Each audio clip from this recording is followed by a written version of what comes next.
급등락하는 주가. 무엇이 시장을 움직일까? 우리가 몰랐던 종목의 숨은 뒷이야기. 정윤성 앵커가 알려드립니다. 오후장 투자의 모든 것. K스탁 라이브.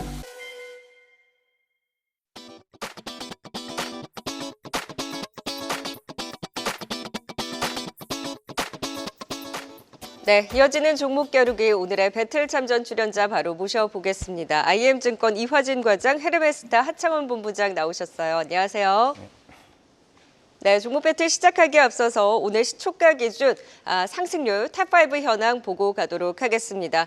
역시 시장의 흐름을 피해갈 수는 없나 봅니다. 상승률이 많이 축소되긴 했습니다만 그래도 브랜드 X 코퍼레이션이 부동의 1위 자리를 잘 지키고 있고요. 이건희 대표는 지난달에 이어서 이번 달도 뭔가 기대가 되네요. 자, 이어서 한중현 파트너의 IMBDX가 2위, 이건희 대표는 또 GI이노베이션까지 순위권에 이름을 올리면서 선방하고 있습니다. 역시 3위도 한중현 파트너고요. HDC 현대산업개발, 그리고 4위는 정태근 이사의 성광밴드가 차지했습니다. 다시 한번 상승률이 높아지기를 바라면서 오늘의 종목 겨루기 바로 시작해 보도록 하죠. 배틀 종목 바로 공개합니다. 네, 이화진 과장은 에이프릴바이오 다시 한번 반등을 기대해보자. 그리고 좋은 움직임 보이고 있는 파마리서치 하창원 본부장 배틀 종목으로 또 선정을 해주셨습니다. 자, 오늘 파마리서치는 여전히 강한 움직임, 긍정적인 리포트가 나오면서 또 오후장 더 탄력을 받고 있고요. 고점 대비 꽤 많이 빠져있는 에이프릴바이오, 과연 지금 기회를 봐도 될지 각각의 투자 포인트 들어보도록 하겠습니다. 자, 이화진 과장의 에이프릴바이오, 과연 이 종목을 이렇게 힘든 장에서 배틀 종목으로 선정해 주신 배경 살펴보도록 하죠. 저희 60초의 시간 제한을 두고 핵심 포인트만 얘기해 주시면 됩니다. 바로 준비되셨어요? 네. 네, 60초 들어갑니다. 네, 에이프릴바이오는 지금까지 글로벌 기술지 2건을 했습니다. 그 중에 이제 APB-A1이 이제 9월 10일, 이제 내일 모레쯤에 임상 환자 모집을 합니다. 이미 임상 1상은 끝났고, 임상 모집이 이제 룬드백, 덴마크에 있는 시총 8조에 하는 회사가 이제 임상 2상을 진입을 하게 되는데, 임상 2상을 진입한다는 거는 그만큼 마일스톤을 할 수 있다라고 생각을 하고 있습니다. 그러면 3분기에 대략 200억 이상의 매출이 나온다. 상장한 지 2년밖에 되지 않았습니다. 그러면서 이제 바이오 업종 중에서도 단기간에 흑자 전환을 할 수 있는 좀 기업이라 좀 말씀을 드릴 수가 있을 것 같고, 물론 이제 APB-I3 같은 경우도 최근에 이제 24년 6월에 이제 기술 이전을 했습니다. 그리고 207억에 대한 마일스톤을 업프론트 계약금으로 이제 받게 됐고, 추후에 여기도 임상 2상에 대한 진입이 들어가게 되면은 적어도 내년까지는 적어도 마일스톤에 대한 수치로 인해서 실적에 대한 부분으로 좀 하반기 모멘텀을 좀 볼 수 있지 않을까 생각을 하고 있습니다. 네, 마일스톤 수치가 포인트입니다. 그럼 실적적으로 챙겨갈 수 있지 않을까. 에이프릴바이오를 또 가지고 오셨고요. 시간도 아주 잘 맞춰주셨어요. 자, 이에 맞서는 파마리서치입니다. 지금 자리 부담되지는 않는지, 그럼에도 불구하고 더 갈 수 있는 힘을 어디서 보셨는지 바로 또 60초 들어가 보도록 하겠습니다. 어떤 포인트일까요? 네, 일단 CVC 쪽에서 이제 3자 배정 유상증자를 받았습니다. 2천억 원을 받았는데, 일단 3자 배정 유상증자 같은 경우는 금액이 클수록 좀 긍정적이다라고 보시면 될 것 같고요. 무엇보다 이 CVC라는 기업이 포트폴리오 내 헬스케어가 굉장히 좀 많이 가지고 있는 사모펀드 회사입니다. 그를 통해서 이제 유통 부분이 상당히 좀 좋아지지 않을까라고 보고 있는 상황이고, 기존의 회사에서 제시했었던 이런 수출에 대한 데이터들이 가셔야 되는 게 5년인데, 이 회사에서 이제 투자를 받으면서 유통망을 활용을 하면서 2년 이내로 좀 축소가 될 것으로 보여주고 있습니다. 독일이라든지 기타 쪽에서의 이런 빠른 수출이 진행이 된다는 것은 결과적으로 이제 데이터가 굉장히 좋아진다라고 보시면 될 것 같고요. 좀 기대했었던 그런 내용들이 빠르게 좀 가셔야 된다라는 부분에서 상당히 좀 긍정적이고, 이제 비슷하게 휴젤이나 이런 쪽도 지금 이 해외에 대한 수출 비중이 상당히 높아지게 되면서 주가가 굉장히 좀 가파르게 많이 올랐거든요. 그래서 아마 파마 리서치도 이번에 좀 비슷한 흐름들이 나오지 않을까라고 생각을 해서 들고 왔습니다. 네, 그동안 이 국내에 좀 의존이 컸던 것이 좀 단점으로 꼽혔었는데, 이제 CBC 캐피탈과 협업을 통해서 해외 시장에 대한 확장 모멘텀을 열어가는 파마 리서치 또 강한 포인트 짚어주셨습니다. 자, 그렇다면 이제 두 분이 서로의 종목을 바라보시는 시각이 어떨지 궁금한데요. 이화진 과장님, 파마 리서치 좀 부담스러워 보이시진 않으세요?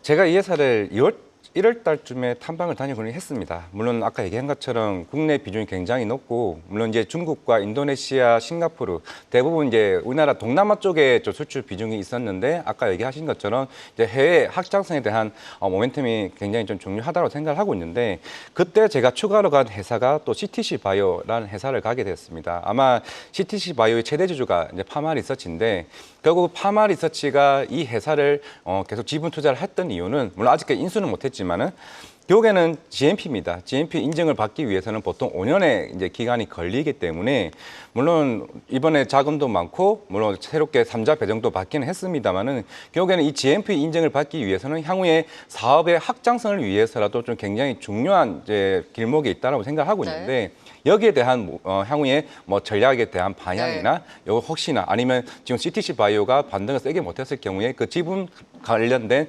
수익성에 대한 문제는 없는지 좀 알고 싶습니다. 네.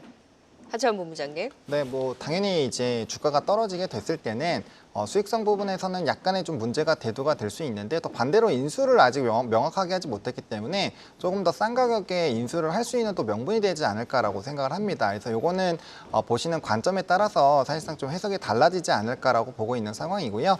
그래서 실질적으로 지금 유럽 쪽에서는 MDR 인증이 좀 필수적이기 때문에 그 부분에서의 좀 절차를 좀 진행을 하고 있는 것으로 알고 있고, 작년에 신청해서 올해 말 그리고 내년에 승인이 나오지 않을까라고 보여지고 있는 상황이거든요. 그래서 그런 것들이 가시화가 된다라고 한다면 충분히 또 모멘텀이 추가적으로 발생이 되는 거고, 이게 수익성으로 연결되는 거고, 그런 기간들이 지나다 보면은 아까 말씀해 주신 그런 기간들이 또 도달이 될 거라고 생각을 하고 있거든요.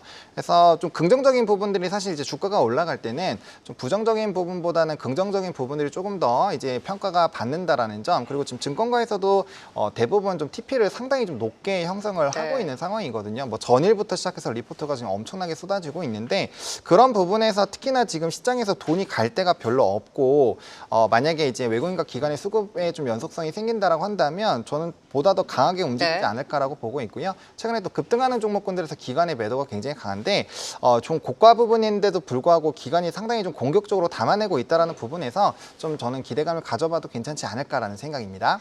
네, 자 지금 좀 꽤 많이 올라온 자리지만 그럼에도 불구하고 더 갈 수 있는 모멘텀으로 오히려 긍정적인 호재를 더 반영할 수 있는 자리고, 수급도 긍정적으로 또 해석을 해주셨습니다. 자 그렇다면 하창훈 본부장님 보시기에는 자 에이프릴바이오 지금 자리에서 담아볼만 하다라고 보세요?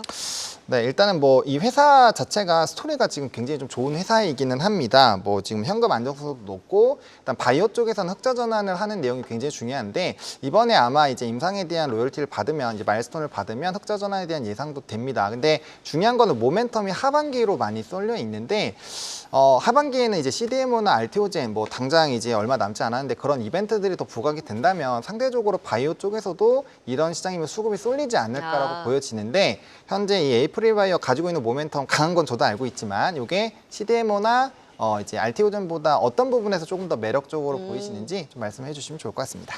다른 네. 바이오에 밀릴 수 있는 거 아니냐는데요.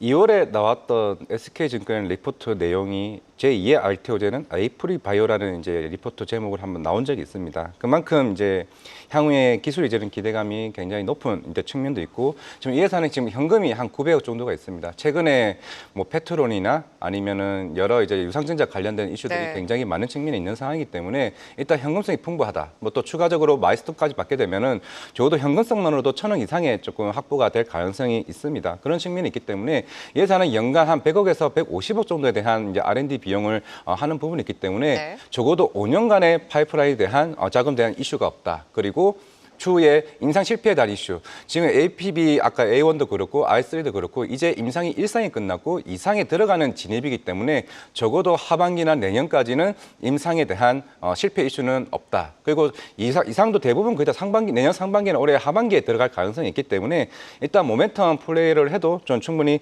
있다라고 생각을 하고 있고, 그래도 뭐 어느 정도 혹시나 좀 주의를 해야 될 부분은 이 회사가 시비가 110만 주가 있습니다. 단가가 한 12,000원 정도가 되고 있는 상황이기 때문에 때문에 지금 당장 전환 행사도 할 수 있는 상황이긴 하지만은 최근에 ABL 바이오도 이런 여러 이슈가 나왔지만은 적어도 어느 정도 충분히 하반기 모멘텀이 남아 있고 내년까지 있는 상황에서는 좀 추가적인 상승도 네. 충분히 나올 수 있지 않을까 생각을 합니다. 네, 자체 모멘텀으로 이겨낼 수 있다. 제2 알테오젠이 될 수 있을지 에이프릴 바이오에 대한 또 긍정 모멘텀까지 들어봤습니다. 에이프릴 바이오 대 파마 리서치 종목 겨루기 함께했습니다. 지금까지 이화진 과장 그리고 하창원 본부장이었습니다. 고맙습니다. 계속해서 다양한 경제 이슈를 알고 싶다면 구독과 좋아요, 알림 설정 부탁드립니다. AI 캐스터 권미정이었습니다.